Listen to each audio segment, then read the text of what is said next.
When a company like McKinsey starts a project, their goal isn't to build a presentation that sits on a shelf and gathers dust. Their goal is to influence their clients to implement their recommendations. But how does a firm like McKinsey actually influence their clients? Well, there is this whole stakeholder management process that happens throughout the project. But ultimately, McKinsey are building a slide deck that is designed in such a way that it persuades their client to take action. And it looks something like this. McKinsey were brought in by King County, Seattle to address their homelessness challenge, and what you're looking at is the output of the project.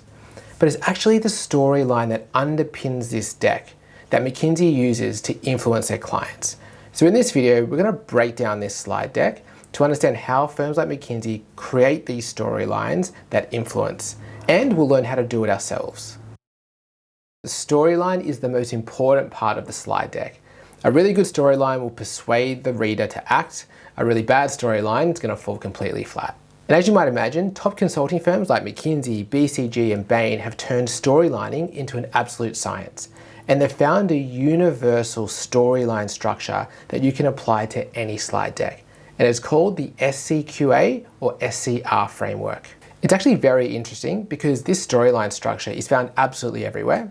You can find it in films, books, plays, cartoons, poems, TV shows, absolutely everywhere. So it's not a surprise that top consulting firms have taken the storyline and applied it to their slide decks. So let's walk through the storyline structure to give you an idea of exactly how it works. Now, SCR and SCQA are used interchangeably and they're very, very similar. McKinsey actually prefers the SCR structure, as you can see here in one of their papers. But what I'll do is I'll walk through SCR, but I'll also reference the QA part as well to give you an idea of how it all fits together. So let's start with the S, which is the situation. And this is really giving the reader the prior context or knowledge that they need to have to understand the rest of the story. But more importantly, it's introducing the topic or the problem and explaining why it's important and why you should care about it. So that's the situation. Next is complication. So complication is now introducing the problem. So you're saying, this is the problem that arose, but then you're also saying why the problem is such a terrible thing. You're really setting the scene and telling the audience that you should really pay attention to it. So in the pure SCR structure, we jump straight to resolution, but I want to touch on the Q here, which is question. So the question is implied. It's not something that you actually need to say in your presentation. You don't need to ask any questions. But the implied question is, what should we do about the problem? So now we jump to R or A. In this case, we're talking SCR, so we'll talk about the resolution. The resolution talks about the specific solutions or recommendations that you're making to address the problem. So what you're saying here is, here's the blueprint for solving the problem that I just talked about in the complication. So that's it. That's the SCR structure in its entirety. It's really, really simple, as you can see, but it's also very effective, and we'll look at why. So what I want to do now is I want to look at whether McKinsey used an SCR storyline in their King County homelessness project. So the first thing I'll do is I'll flip through the presentation and write out all of the slide titles as bullet points in Word. Now there are about 15 slides here, so even though I'm going to speed this up a little bit, it might take a little while. And okay, so you can see I've extracted the complete storyline end to end. So now we need to see if we can neatly break them down into an SCR structure. So I'm going to work my way down the storyline and see if I can find each of the stages: the situation, the complication, and the resolution. So let's start with the situation.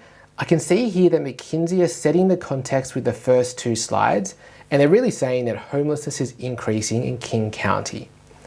And as I read down, I can see at the third slide, I've noticed that they've changed the focus slightly, and they're now explaining why homelessness is a problem.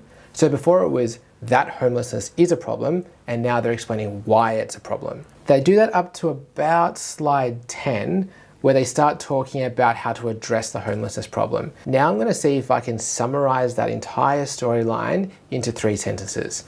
So I'm going to start with the situation, and one way we can summarize that is something like, homelessness is a problem in King County. Now for the complication, it looks like overall what they're saying is the homelessness problem is getting worse because the cost of rentals is increasing faster than incomes. And then for the resolution, the overall sentiment is Investment in affordable housing would address the problem and is actually cheaper than the opportunity cost of homelessness. So this is a great example of how top consulting firms like McKinsey, BCG and Bain use the SCR or SCQA storyline in their slide decks. It's not there explicitly and you have to go digging for it, but they definitely do apply the structure. Now let me show you how you can write storylines just like this. So before I teach you exactly how to write these storylines yourself, it's worth mentioning where we are in the project. By the time you're storylining, you will have completed all of your analysis, all of your synthesis, and you will have come up with some conclusions or recommendations for your client. So the storylining process is all about packaging the conclusion that you already have in a way that's really persuasive for your client. So with that in mind, let's jump into how to write it. So the biggest mistake that people make when they've finished their analysis is that they jump into PowerPoint and they start building slides. But instead of doing that, you should jump into Word. And the reason why we work in Word is because that's the best place to storyline. And here's why. So firstly, it's easier to read a storyline when it's on a single page in Word as opposed to across multiple slides in PowerPoint. Secondly, writing a storyline is an iterative process. So you'll write your first draft, you'll give it to your manager, they'll have feedback, you'll redraft it, and you'll iterate on the storyline multiple times. And again, that's much easier to do in Microsoft Word. And thirdly, as McKinsey say, PowerPoint is not a very good tool for highlighting logical connections and ensuring that your storyline is bulletproof. It's really hard to find contradictions on slide 3 and on slide 19 when it's in PowerPoint. So the best place to do it is in Word. So when you're in Word and you're writing a storyline, there's actually a framework or a structure that McKinsey use, and it's called the dot dash structure. Now it's very simple, but very, very powerful. Dots are bullet points, and the bullet points refer to the key statement in the storyline. Then under each of the bullet points, you'll have dashes, and the dashes reference the supporting data that justifies the statement above. So hopefully that makes sense, but if it doesn't, don't worry, because I'm going to show you an example of writing the storyline itself. So as an example, let's imagine that we're storylining for the King County Homelessness Project, and we're doing it for the first time. So in this example, the slide deck hasn't been built. So the first thing we would do is we would distill and synthesize all of our analysis and figure out what it's saying and come up with conclusions. We then draft up the storyline. So when we do that, every statement in the storyline is a dot, and all the dots have supporting data as dashes. Let's start with the first statement in the storyline. And the statement says, though the King County point-in-time count dropped in 2019, homelessness continues to increase. So that is the dot in the dot dash storyline. And the dashes are the supporting data, which is something like between 2008 and 2019, the homelessness population grew from 9,000 to 11,200. And then between 2016 and 2018, the number of households experiencing homelessness at any point in the year grew from 20.7 thousand to 22.5 thousand, which is a growth of 4.2% per year. And then we continue with the rest of the storyline and end up with something like this. So basically this is the draft storyline.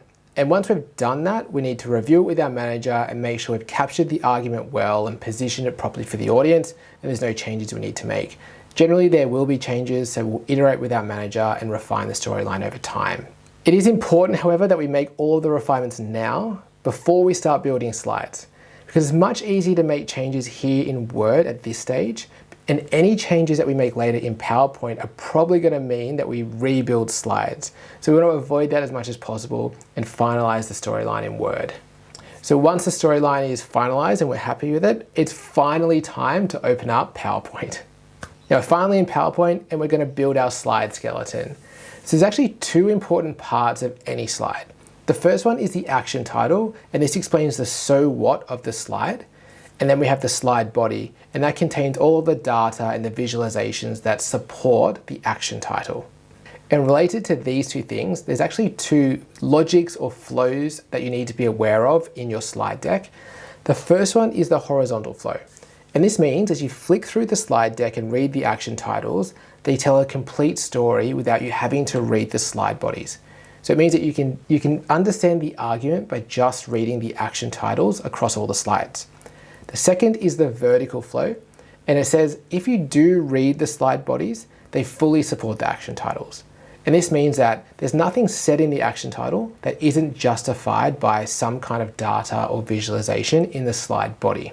Now, lucky for us, because we drafted our storyline in Word using a dot dash structure, it's very simple.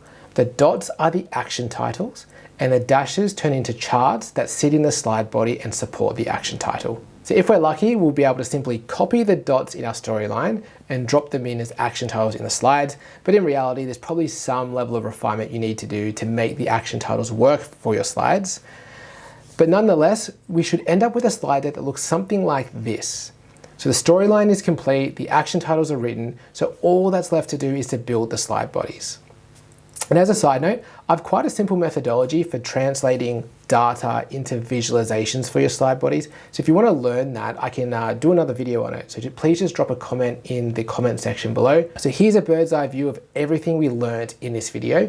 If you want to take a screenshot, please do. But also, if you want to learn more about building executive ready consulting style slide decks, check out my course. There's a link in the description below.